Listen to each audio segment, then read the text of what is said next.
Lines are one-dimensional, but if you put several lines together in the right way, a second dimension emerges, something more complex than any of the individual lines.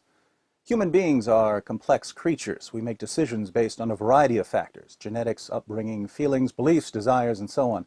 Much of what we do can't be explained in terms of one specific factor, so one-dimensional explanations of our behavior are often misguided. Take jihad. What causes jihad? Is it poverty? If so, shouldn't we see jihad among all poor people, whether Muslim or not? Is Islam the cause? If it were, wouldn't everyone who believes in Islam be a jihadist? One-dimensional explanations won't help us understand jihad because it isn't the result of one factor. It's the result of three. If you're missing any of the three factors, the new dimension doesn't emerge. But when all three come together, they form what we'll call the jihad triangle. First factor, belief in Islam. To become a jihadist, you have to believe that there is no God but Allah, that Muhammad is his messenger, and that you have access to the commands of Allah and Muhammad. Islam is foundational because if you don't believe in Allah, you're not going to wage jihad for him. You might fight for other things, but it won't be jihad. Second factor, knowledge of what Islam commands. You can believe in Islam without knowing that Allah commands Muslims to fight those who do not believe in Allah, or that Muhammad declared, "I've been ordered to fight people till they say there is no God but Allah." When I quote these passages to westernized Muslims, they generally have no clue what I'm talking about, even though I'm quoting Allah and Muhammad. But the jihadist is familiar with these kinds of passages, so jihadists aren't merely Muslims. They're Muslims who know that they've been commanded to violently subjugate unbelievers. Third factor, obedience. The world is filled with people who choose the path of least resistance, people who do whatever makes them feel most comfortable.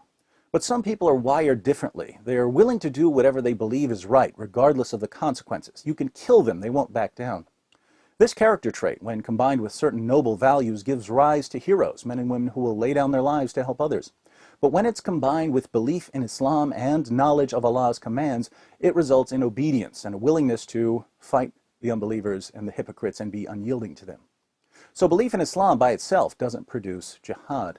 Knowledge of what Islam teaches by itself doesn't produce jihad. Obedience by itself doesn't produce jihad. Any two of these factors combined without the third won't produce jihad.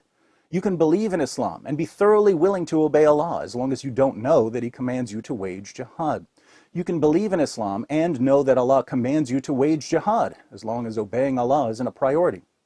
You can know what Allah commands and be the sort of person who's willing to lay down his life for what he believes, as long as you don't believe in Islam. Once we understand that the triangle requires all three sides, we can start to answer some of the more common questions about Islam and violence. For instance, we often hear the question, if Islam is violent, why are there so many peaceful Muslims?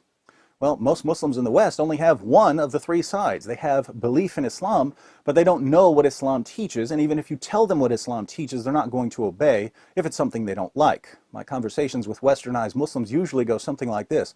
The Muslim says, "Islam is a religion of peace." I respond by quoting a bunch of passages from the Quran.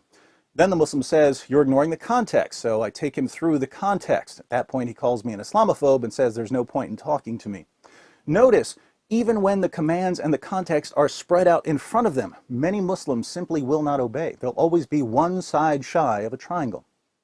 Another common confusion surrounds the issue of radicalization. How many times have we heard, "He was such a polite boy growing up. We don't understand how he ended up with a group like ISIS." It's actually pretty straightforward. You see, either he was raised with one of the three sides, belief in Islam, or he acquired the belief side through conversion. Either way, having the belief side opens the door for the recruiter to start working on the other two sides.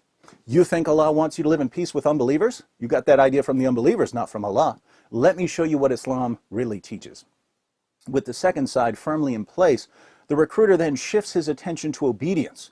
You think you get to pick and choose which of Allah's commands you obey, as if our religion is some sort of lunch buffet? Allah demands complete submission, and if you don't obey, you're not a real Muslim. You're going to hell. There are plenty of young Muslims out there who will resist the recruiter. Nothing will convince them to obey. But some will pack their bags and book the next flight to Turkey, one way. Now, is it just me, or is this really, really simple? What if we discussed that a 5-year-old couldn't understand? And if a 5-year-old can get this, why are politicians and the media so confused by jihad? As it turns out, there's another shape at work among politicians and the media. I call it the octagon of spinelessness. But I think we've discussed enough geometry for one day.